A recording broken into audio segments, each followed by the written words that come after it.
Tak lama kemudian, setelah kejadian itu, dia berhenti bekerja.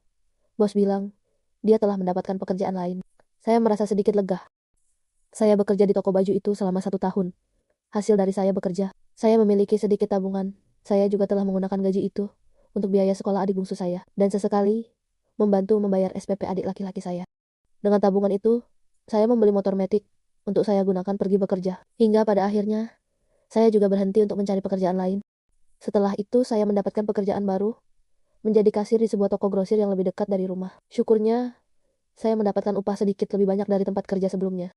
Saya berharap di tempat baru ini, saya akan merasa nyaman dan juga akan bekerja lebih lama lagi, karena ini jauh lebih baik. Di toko grosir ini, saya belajar menggunakan komputer dan juga beberapa teknik dalam mengoperasikan komputer. Setiap hari saya bekerja dari jam 7 pagi sampai jam 10 malam. Saya tidak pernah mengambil cuti kerja, jadi saya tidak pernah berada di rumah, kecuali untuk tidur di malam hari. Pada hari itu, saya kembali lebih cepat karena sedikit tidak sehat. Saat kembali ke rumah, saya berpapasan dengan seorang wanita hamil. Dan ternyata itu adalah gadis yang sebelumnya pernah berbuat tidak baik padaku waktu bekerja di toko baju.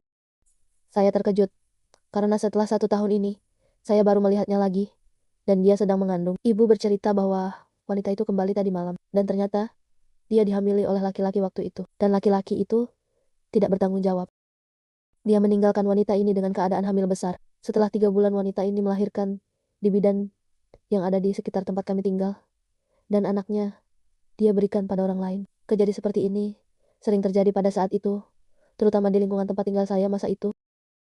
Setelah bekerja beberapa bulan di toko grosir itu, tepatnya pada tahun 2012, sering ada kejadian yang saya awalnya tidak mengerti apa itu. Ternyata wanita kepercayaannya bos itu sering sekali mengambil uang pendapatan toko grosir, namun dia menggunakan nama saya untuk menutupi perbuatannya itu. Saat semua itu terbongkar, dia bahkan tidak merasa bersalah sama sekali. Saya terus menjelaskannya pada pemilik toko, dan syukurnya, dengan semua data dan bukti yang ada, saya terbukti tidak bersalah. Namun, nampaknya wanita kepercayaan bos ini mulai tidak menyukai saya, karena waktu itu, dia meminta saya untuk mengakui kesalahannya itu.